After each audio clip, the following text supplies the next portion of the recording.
ha scelto di svolgere uno dei mestieri più antichi al mondo, ossia il pastore. Siamo proprio sotto la montagna. Invece qua sei all'aria aperta, tutti i giorni hai sempre qualcosa di nuovo da fare. Era previsto che facessimo rally.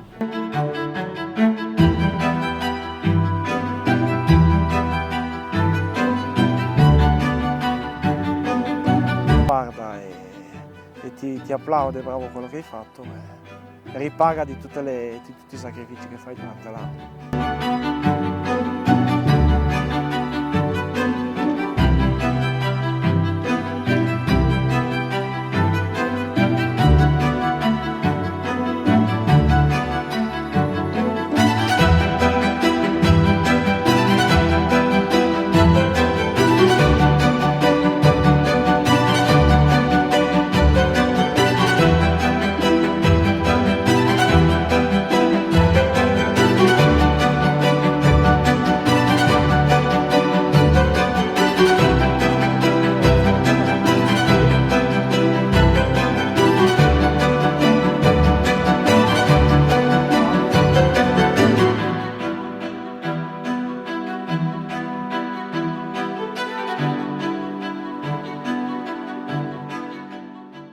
Mentre da fine aprile fino di nuovo a fine novembre si incomincia la stagione del pascolo.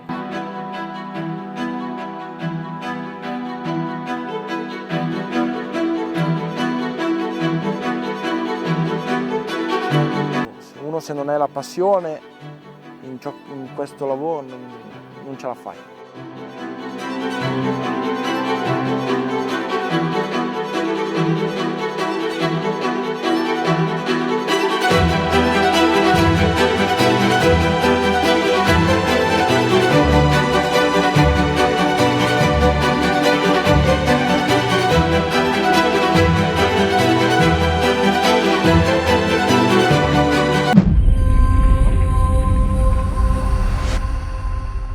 Allora, eccoci Pier Giorgio. Siamo in un posto assolutamente speciale. Innanzitutto, mi puoi dire dove siamo? Siamo a Champy d'Entrèves, a Courmayeur, a 1400 metri, e il nostro pascolo per un mese e mezzo dove noi stiamo con i nostri animali, un circa 300 animali, e qui ci occupiamo di mangiare tutta l'erba che è presente sul pascolo, di dare una ripulita in modo tale che in autunno poi quando scendiamo di nuovo ripassiamo di noi ma mangiamo l'erba più fresca e più bella. Ma noi ci troviamo in realtà perché ce l'abbiamo qui di fronte, sono alle tue spalle, sotto delle montagne incredibili, lì vedo il dente del gigante. Sì, siamo sotto la catena del Monte Bianco. Siamo sotto la catena del Monte Bianco, ancora innevata. Ecco, tra il commento che può fare ovviamente un estraneo, una persona che non vive qui come me, e invece chi ci vive, che cosa rappresenta per te tutto questo? Rappresenta la mia vita, il mio posto dove sono nato, dove credo in ciò che faccio e mi ha dato l'input per incominciare un viaggio che è quello dell'agricoltore e dell'allevatore, in questo contesto stupendo. In questo contesto stupendo, e tu tra l'altro prima dicevi, beh, io in un altro contesto probabilmente questo mestiere non lo farei. No, perché ci sono delle condizioni che ho visto viaggiando, non sto solo qua, viaggio anche in altre regioni, vedo il contesto troppo uguale, troppo selettivo, invece qua sei all'aria aperta, tutti i giorni hai sempre qualcosa di nuovo da fare, qualcosa di nuovo da imparare, è bello e ti tieni sempre in allenamento aggiornato su tutto. Non è così scontato che un ragazzo della tua età, tu hai 24 anni, decida di fare una scelta di questo tipo. Puoi ripeterci un attimo da che cosa è nata, come si è generata? Tu hai deciso di fare il pastore.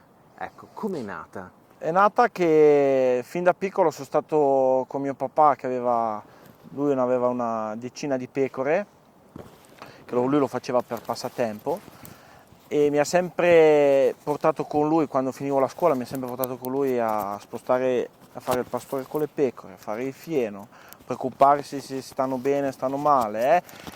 E da lì è incominciata un po' la mia passione di stare con le pecore, di fare il pastore. Ho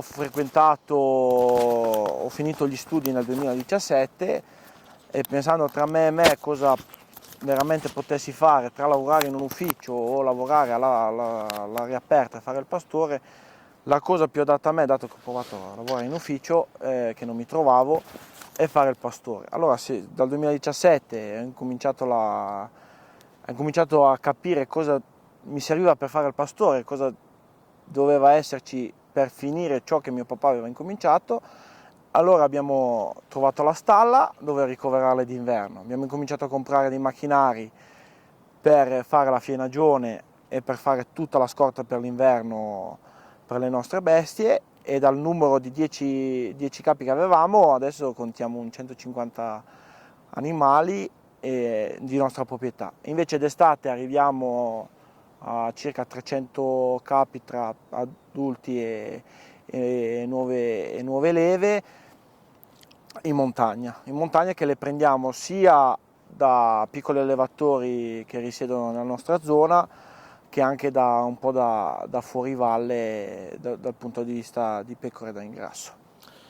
Senti Pier Giorgio, che tipo di vita conduci tu? Cioè, tu a che ora ti svegli al mattino? Io mi sveglio alle 4:30, 5 del mattino, preparo, durante l'inverno devo dare il fieno da mangiare agli animali come prima cosa, li accudisco, una volta che sono a posto ho tutti i lavori in campagna da fare dall'autunno alla concimazione, pulizia dei prati, pulizia di fare i ruscelli per l'irrigazione e invece nel periodo estivo stare al pascolo con loro, spostare, dargli sempre il pasto fresco tutti i giorni e in più occuparmi di fare la fienagione per la scorta dell'inverno.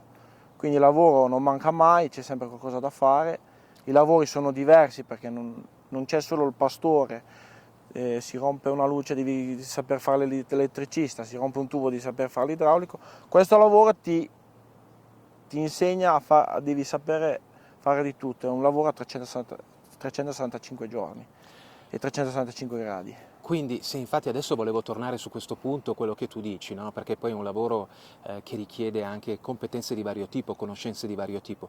Ritorno un attimo un po' sulla tua giornata tipo. La tua giornata tipo, tu dicevi, io mi sveglio alle 4:30, giusto? Ho capito bene? Sì. Ti svegli alle 4:30, poi la sera, o meglio, fai una pausa pranzo, immagino? Sì, allora alle 4:30, una volta che gli animali sono a posto nel periodo invernale, fino a mezzogiorno e mezza si fanno i lavori in campagna, quello che c'è da fare, Ok. sistemazione dei mezzi e manutenzione, poi ci si ferma a mangiare Ok. fino alle 2, più o meno si resta più o meno tranquilli, e poi dalle 2 fino alle 9:30 di sera si continua, si deve finire la fino alle giornata. 9:30 hai Sì, detto? Fino alle fino più o 9:30. meno 9:30, 10 della sera. Se Ok. non ci sono intoppi durante la giornata che prevedono di andare oltre. Perché io oltre a queste ho anche delle pecore da mungere, Mm, che adesso abbiamo incominciato da quest'anno ad averle. Per il ok. momento le mungo e do da bere agli agnelli per allevarli, però vanno munte 2 volte al giorno, sempre alla stessa ora, e ne ho 25 da mungere.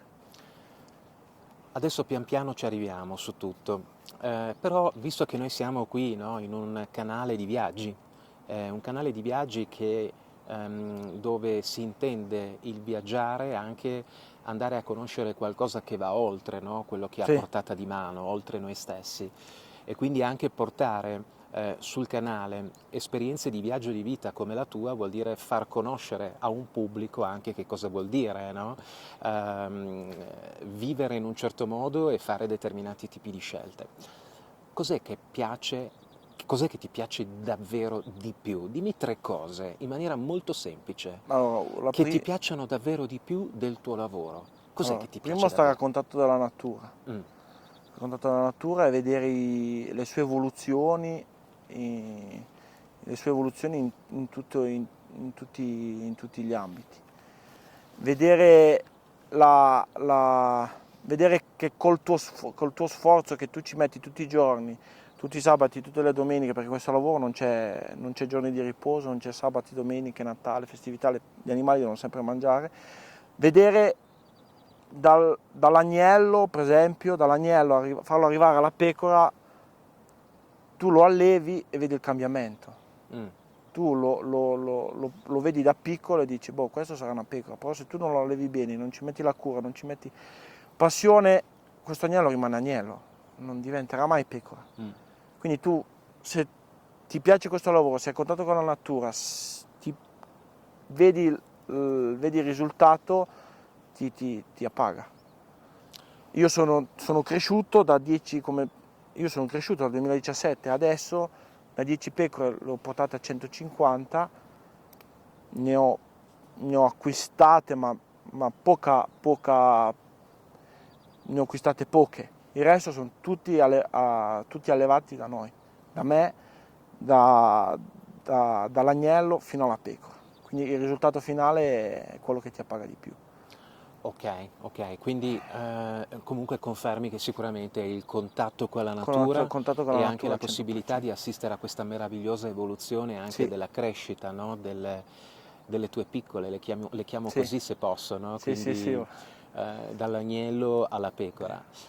Ecco, il percorso ovviamente di questi animali poi in qualche modo me le hai anticipato, proprio perché non sono da latte, giusto? No, queste pecore che abbiamo in alpeggio non sono da latte, sono da carne, quindi nel senso la pecora adulta attraverso fa l'agnello, questo agnello viene ingrassato e poi all'età di 4-5 mesi viene portato sulle nostre tavole, nel senso, ma non tutti perché una gran parte io li allevo e rimangono con noi per tutta la vita. Ok, questo compromesso, no, che tu accetti, perché capisco un po' tra le righe quello che stai cercando di dirmi, no? Quando tu sottolinei non tutti. Non tutti perché alcuni servono per la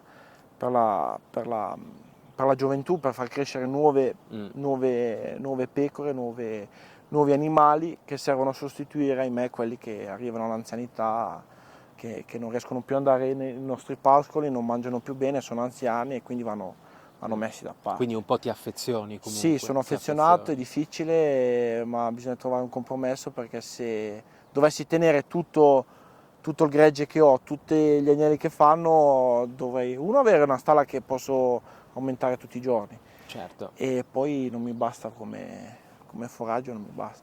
Ti prepari da solo da mangiare? Dipende, alcune volte quando sono su al pascolo sì. Ok. Io con la persona che ci dà una mano tutta l'estate sì. E alcune volte poi vado a mangiare con i miei, andiamo a mangiare, mangiamo tutti insieme. Il sabato e la domenica non manca che mangiamo tutti insieme. Quindi un senso di vicinanza, tra tutti ci diamo tutti una mano. Okay. Che io mi occupo del pascolo, io mi occupo un po' di tutto. Sì. Poi c'è mio papà che lui si occupa della fienagione e dei lavori con i mezzi, e invece mia mamma si occupa della parte burocratica, che è già lì, che da un paio di anni a questa parte sta diventando sempre più complicato. Certo. Senti, qual è l'ultimo viaggio o l'ultima vacanza che tu hai fatto? L'ultima vacanza che ho fatto... E dove l'hai fatta? L'ultima vacanza che ho fatto è la gita di quinta superiore. Sono andato a Barcellona una settimana. È l'ultima gita di quinta superiore, ok. L'ultimo viaggio che ho fatto. Ti manca un po' viaggiare, muoverti? Proprio come conosco qualcuno che se non va al mare non sta bene, certo. No. Nel senso, io sto bene qua. Non mi viene da pensare, domani devo andare al mare, perché... No, perché ho gli animali, ho tutto, devo mandarli avanti, non mi viene questa cosa che se non vado al mare non faccio bene una cosa. Se capiterà, sì, se uno ci si organizza si può anche andare, però non è indispensabile per me. E fa riflettere molto la tua risposta, Fa riflettere perché mi dà l'idea di una persona che è veramente in pace con se stessa. Sì, sto bene. E hai una vita piena. Piena. Piena non soltanto di impegni, no, ma piena di soddisfazione. Sì, soddisfazione comunque, no? Sì. Di soddisfazione. Sì. Tu guardi la televisione? Sì. Navighi su internet, Sì. utilizzi il cellulare come si utilizza con WhatsApp, abbiamo visto che ci siamo scambiati un po' di Sì, messaggi. WhatsApp, Instagram, Questo non Facebook, vuol sì. dire che oggi fare il pastore, no, un po', no, ci può essere nell'immaginario collettivo l'idea che si tratti di una persona che è al di fuori del mondo. No, Tu ti no. senti in questo Sì, mondo, mi sento in lo questo vivi, modo, sì, sei in sì. contatto con le altre Sì, persone. su quello sì, il telefono, internet, sì, lo uso, tutte le sue sfaccettature, sì, lo uso, Ti diverti anche un po' a giocare, a alcune volte navigare sì, sui social, a farti social, un'idea. giocare, sì, non c'è solo, non è l'idea che chi fa, come hai detto te, chi fa il pastore fuori dal mondo, solo il telefono della Motorola, quello vecchio, chiamate, Esatto. ricevi, no, cioè, Eh, sono giovane, ho 24 anni, ma sei pienamente calato nel mondo moderno. sì, nel mondo moderno, sì. Eh, eh. Che ormai nel mondo moderno per fare anche la pubblicità funziona. Cioè? Con i social Ah, tu ok. io ho una pagina Instagram, Sì? mi piace far vedere ciò che faccio Come si chiama la alla tua gente. pagina Instagram? La ferma di Favrei. Ecco, poi la metterò sicuramente Sì, in descrizione, così sì. chi vorrà poi andare a curiosare avrà la possibilità di Perché farlo. così chi guarda solo ormai questi benedetti telefoni non vede solo quello che c'è, come per esempio la serata in discoteca del personaggio famoso, la serata al mare che loro sono andati al mare, ma vedono anche delle realtà che non tutti ci pensano. Non tutti, quando io alle volte parlo di quello che faccio, mi dicono sì, ma sì, lo facciamo anche noi. Ho detto, ma se volete provate, ma non penso che tutti possono fare questo tipo di lavoro. Uno se non è la passione in questo lavoro non ce la fai, perché la passione è la prima cosa che devi avere per fare questo determinato lavoro, perché se non c'è lo fai, alcune cose non le vedi perché per te si sembrano scontate, però non sono scontate, nel senso devi capire l'animale, devi starci vicino, inutile che gli metti il parco e poi te ne vai in casa, stai lì col telefono tutto, nelle 8 ore stai lì al telefono, poi vieni, l'animale è scappato, non sai neanche dov'è, devi vivere con gli animali. Questo con le pecore, con i bovini, con gli asini, con i muli, con tutte le bestie devi starci dietro, col cane. Tutte le bestie, se non hai passione, se non hai cura, non vai avanti. Senti, domanda, Sì, visto che un po' prima l'abbiamo toccato anche questo tema, qui devi ovviamente difendere il bestiame dai lupi. sì, è Quindi una vuol dire che realtà. in relazione, in rapporto al numero di pecore, tu devi anche, immagino, affiancare dei cani, giusto? Sì, nel Come senso, funziona? allora, Ci sono stati degli attacchi? da- dalla bellezza di 7 anni, alla fine del 2017, qua a Courmayeur hanno cominciato a esserci le prime apparizioni del lupo, che all'inizio dicevano dei cani inselvatichiti, ma cani inselvatichiti passano di gran lunga al lupo, e Cosa allora sono, scusa, puoi ripetere, cani? dicevano che erano cani inselvatichiti, Ah, come i cani cani dei selvatichi. pastori che, che scappano alle volte e venivano visti, ma non erano cani inselvatichiti, erano lupi. E allora abbiamo dovuto difenderci, abbiamo dovuto prendere noi le precauzioni per difenderci, Mm, perché il lupo non possono contenerlo, mm, allora può viaggiare da tutte le parti, allora io come pastore mi devo difendere da questo animale. certo. Questo animale, e quindi ci siamo messi a pensare su come fare, abbiamo visto altre realtà in Trentino, in Abruzzo, come facevano. Allora io adesso per il momento, allora, la notte le ritiro sempre vicino a dove dormo, con una rete alta 1,80 m, realizzata in modo circolare, con una doppia rete più bassa fuori all'esterno, con un corridoio tra la rete alta e la rete bassa di 40-50 cm, Mhm, elettrificata, mhm. elettrificata, e le pecore dormono lì dentro per tutta la notte. E durante il giorno poi vanno al pascolo, si dà il loro pezzamento che devono mangiare e si mettono fuori. Io invece prima di questa apparizione, di primi attacchi che ci sono stati, io il mese tra fine luglio e tutto il mese di agosto io avevo un altro pezzamento di terreno dove io le pecore le lasciavo libere, facevo un grosso recinto e le lasciavo libere tutto il mese, andavo su ogni 4 giorni a vederle, quindi questo parlo dal 2014 al 2017 che io a quell'epoca lì facevo le superiori, andavo su ogni 3 giorni a vederle, erano in questo grosso parco, mangiavano questo appezzamento, come fosse qua, tutto questo appezzamento qua lo recintavo tutto, poi mettevo le pecore dentro e non ho mai avuto problemi. Adesso ci siamo dovuti difendere, ci siamo dovuti evolvere, nel senso abbiamo dovuto pensare a cosa poter fare e allora abbiamo visto questa cosa qua. Adesso il prossimo anno all'aggiunta compreremo due cani da guardiania, acquisteremo 2 cani da guardiania e in questo momento solo 2 cani pastori che servono per la conduzione delle gregge, invece il prossimo anno metterò poi 2 cani da guardiania che anche quello tutti dicono tutto è scontato, li prendi, li metti in mezzo alle pecore e va bene così, ma qui siamo a Courmayeur è conosciuta in tutto il mondo, quindi turismo qua si vive di questo, molti vivono sul turismo, quindi questi cani da guardiania bisogna stare attenti perché loro difendono il gregge, quindi qualsiasi cosa che interferisca col gregge questi cani hanno l'indole di difenderlo. Certo, quindi ovviamente c'è anche quel rischio lì. Senti, come si chiama questo meraviglioso cane? Lilla.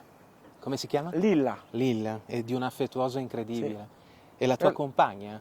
La La mia tua compagna questo è stato il regalo di mio padre per i suoi 50 anni, adesso ne ha 60, 10 anni, ed è stata allevata da noi e l'ho addestrata con le pecore. Allora Pier Giorgio, c'è stato un momento brutto da te vissuto?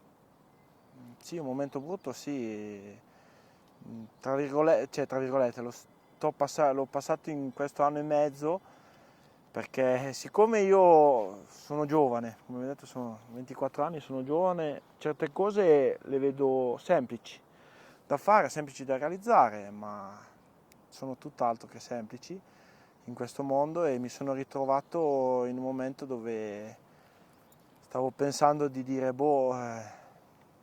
mollo tutto, lascio andare via tutto perché con questo lavoro qua le finanze non è che sono come che sei sicuro di tutto quello che ti trovi, di tutto quello che hai. Sono diverse però non sempre cadenzate nello stesso momento, quindi fare progetti, usare la mente, sì l'ho usata troppo, ho messo troppa carne al fuoco e mi sono ritrovato in un posto, in un momento di dire forse non ce la faccio, ma non ho mollato, ho tenuto duro, sto passando ancora adesso un periodo un po' difficile tra sistemazioni delle ultime cose, ho preso un alpeggio nuovo, dei macchinari nuovi perché gli altri vecchi sono andati un po' alla malora e quindi ho fatto degli investimenti che spero di poterli chiudere entro la fine dell'anno ed essere a posto per tutta la vita. E poi ci sono i momenti belli. Momenti Momenti sì. belli che ovviamente ti danno quella scossa adrenalinica dove dici ok, sono sulla strada giusta, sto facendo l'esperienza di viaggio, di vita che desideravo. Ecco, un momento bello che ti va di raccontarci. Un momento bello è stato 2 anni fa con la prima stagione nell'alpeggio nuovo dove avevo preso le pecore di altre persone di questo paese. Mi è arrivata la richiesta di poterle farle sfilare in mezzo a Morges, che è un comune limitrofo, che sarebbe tra Courmayeur e La Salle, in questo nuovo evento che volevano organizzare, che si chiama la Desarpa di Morges, dove sfilano tutti gli allevatori di Morges e La Salle con le loro mandri, e io ero l'unico col mio gregge, in mezzo a Morges e arrivare nella piazza centrale dove c'è uno speaker con altre 2 persone che spiegano la vita che si fa in alpeggio, in quel determinato alpeggio, e per quanto tempo sono state sulle le pecore, come sono state accudite, cosa si è fatto perché con una mandria di mucche si trasforma, il latte viene trasformato in fontina, più o meno quante forme di fontina vengono fatte, e essere lì quel giorno lì, sfilare con 300 pecore in mezzo in mezzo alle vie del paese, fino ad arrivare nel centro, vedere tutta la gente che ti guarda e ti applaude, bravo quello che hai fatto, ripaga di tutti i sacrifici che fai durante l'anno. Ti ha inorgoglito, ti ha Sì, dato delle sì, sì, mi ha conferme. dato delle Magari anche conferme. le pecore erano contente, Sì, sì, si erano un po', esibivano. sì, era un po', andavano un po' veloci, ma le abbiamo gestite. Ritorniamo un attimo alla tua vita sociale, Sì, ok? Ovviamente abbiamo detto che è un lavoro che comporta sacrificio perché i tuoi orari sono incredibili, perché ti impegnano praticamente buona parte della sì, giornata, dalle 4 del mattino fino alle 9 e mezza di sera. Però ci sono dei momenti di vita sociale, no? Che tu fai, di sì. contatto con amici, come capita, quando capita, che cosa fai? Ma allora, molte volte alla sera ci ritroviamo, con i miei amici ci ritroviamo o al bar o piuttosto che a casa mia o a casa di un altro, ci raccontiamo cosa stiamo facendo, quali sono le nostre difficoltà, quali sono i nostri sogni e tutto quanto. Poi questo nei periodi un po' morti, poi nei periodi un po' vivi, qui ci sono le feste di paese e allora è il momento bello per ritrovarsi, per bere qualcosa insieme, per fare due risate, due balli e, e per discutere, anche lì per far festa. Perché sì, vivere con le pecore, ma anche la vita sociale ci va. Certo. E invece in altri momenti ho anche degli amici che quando devo spostare il gregge sono i primi faccio una telefonata, vengo e allora ci ritroviamo, facciamo il lavoro che c'è da fare, ci si dà tutti una mano, poi a mezzogiorno si ritrova intorno a un tavolo e si fa festa. Senti, quando è la prossima volta che lo devi spostare? Verso il 10-12 luglio, più o meno. 10-12 di luglio. Magari ci sentiamo, ti do una mano anch'io. Sì, va bene, nessun problema. Sarei veramente felice Sì, di farlo, sarà anch'io. un'esperienza incredibile. Quando si intraprende una strada, no? Un po' ci si immagina anche un po', no? Un punto di arrivo, Sì. ok? Pier Giorgio, dove vuole arrivare? Allora, il mio punto di arrivo, da quando ho studiato questa vita, ce l'ho, il punto di arrivo io ce l'ho già in testa mentre che sto facendo il mio viaggio lo sto arricchendo in modo tale che voglio arrivare ad avere più o meno un 130 bestie in grasso da carne e arrivare a una 40-50 bestie in lattazione, dove il latte viene tutto trasformato da me, da noi, in famiglia, producendo formaggi da quello fresco a quello stagionato, i suoi derivati come lo yogurt, gelato e quelle, però fare sempre dei prodotti di nicchia, cose che non andare sulla quantità ma sulla qualità della cosa, perché qui molti vedono anche qua in valle quantità, contare i litri, no, io i litri non li conto, io se ho la qualità, i litri sono quelli, sono sicuro del prodotto che faccio e quindi quando arriva il turista, arriva all'esterno e viene a comprare il mio prodotto, io so che quel prodotto è buono, è genuino, so di cosa è fatto, so quando l'ho fatto e gli posso descrivere da quando la pecora ha fatto il latte a tutto il processo come una toma, il processo di stagionatura, però è un prodotto che ne trovi poco, però quel poco è buono e funziona secondo me, perché la quantità non arrivi non arrivi ad avere quell'input di dire faccio un prodotto buono, fine, che secondo me rispecchia anche l'ambiente. Qui ci vuole la qualità, la quantità non serve secondo me. Quindi su questo ovviamente ti sei già conquistato 2 clienti, ce li hai qui di fronte. Quindi non appena sei pronto ovviamente poi ci sentiamo e veniamo a comprare il Va tuo bene, prodotto e saremo molto nessun felici. problema. Speriamo innanzitutto che in questo viaggio possa anche prima o poi arrivare una compagnia che ti possa anche dare una mano, Sì, sì, sì, speriamo. che possa anche darti una mano. E ti faccio quest'ultima domanda, Sì. più che altro mi piacerebbe una tua considerazione guardando in faccia un altro 24enne, che cosa gli diresti? O altri 24enni, che cosa diresti ad altri tuoi coetanei, che sono al di fuori di questo contesto ovviamente, capito? al di fuori di questo contesto, io dico, come dico ai miei amici, ognuno deve fare ciò che gli sembra giusto e ciò che gli piace. Le persone non devono, alle volte ascoltano i genitori e dicono te da grande farai quello. No, perché per esempio mio papà ha studiato da ragioniere, doveva fare ragioniere in banca, ma mio papà non ha fatto ragioniere, ha fatto tutto un altro lavoro perché gli piace. Ha provato ragioniere in banca, ma non gli piaceva. Cioè i giovani devono prima di tutto capire cosa vogliono, perché alcuni non sanno cosa fare, poi alcuni non hanno voglia, va bene, ma ci sarà ben qualcosa che vorresti fare. Poi alcune volte sono delle cose che uno dice, ma te sei matto, come questo tu sei matto, ma se uno gli piace la fa, perché ci mette la passione e il cuore in quello che fa. Se è una cosa che ti ripicca perché la devi fare, perché devi guadagnare i tuoi soldi, perché se non hai i soldi non esci con la ragazza alla fine del mese, perché non la porti in vacanza, te quel lavoro lì lo fai così tanto per fare, per avere il guadagno alla fine. Ma invece se tu fai il lavoro che ti piace, con la passione e tutto, sei ripagato per me 300 volte. Non vai a vedere quanto vai a prendere per dire alla fine del mese.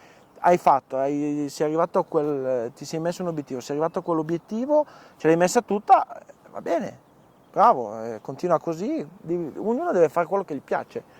Quelli di 24 anni vogliono studiano, vogliono andare a lavorare, andassero, devono provare. Poi una cosa che dico tra i 18 e i 27 anni, se uno vuole provare di tutto, deve provare. Voglio provare a fare cameriere, devo fare cameriere, non mi piace, ma uno deve provare, però deve arrivare a una certa età di dire ok, mi fermo, questo è il lavoro della mia vita, lo porto avanti.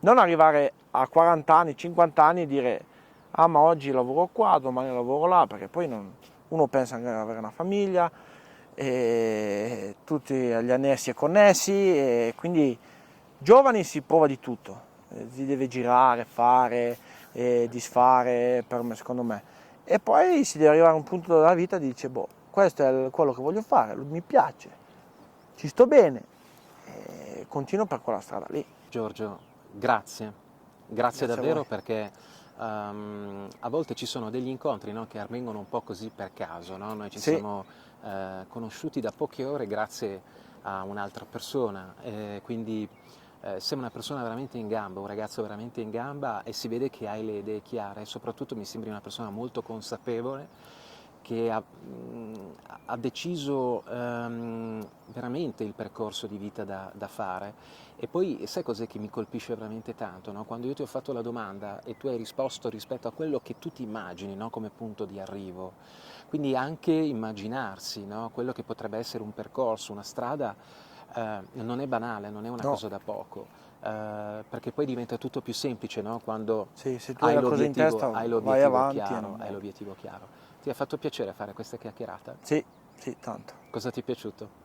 Ma cercare di far capire a voi che questo lavoro non lo fate, venite da un'altra realtà, vedete un'altra realtà dell'allevamento, e cercare di farvi capire in pochi istanti più o meno com'è la vita qua su, che non è facile, e ogni giorno c'è sempre qualcosa da imparare, però è bello, mi è piaciuto e spero di incontrarvi di nuovo e farvi vedere il mio punto d'arrivo magari. Assolutamente, ma probabilmente ci vedremo prima, magari il 12 di luglio. Il 12 di luglio va bene. Spostare... Va bene. Grazie, grazie mille. Grazie a te. Grazie. Avvicinarmi al viaggio di vita di Piergiorgio mi aveva offerto uno spaccato su un mestiere tanto antico ma probabilmente anche tanto poco conosciuto. E quel giorno l'avevo visto da vicino e avevo riflettuto sul fatto che quando nasciamo siamo tutti fondamentalmente liberi e uguali, con il diritto di vivere una vita felice.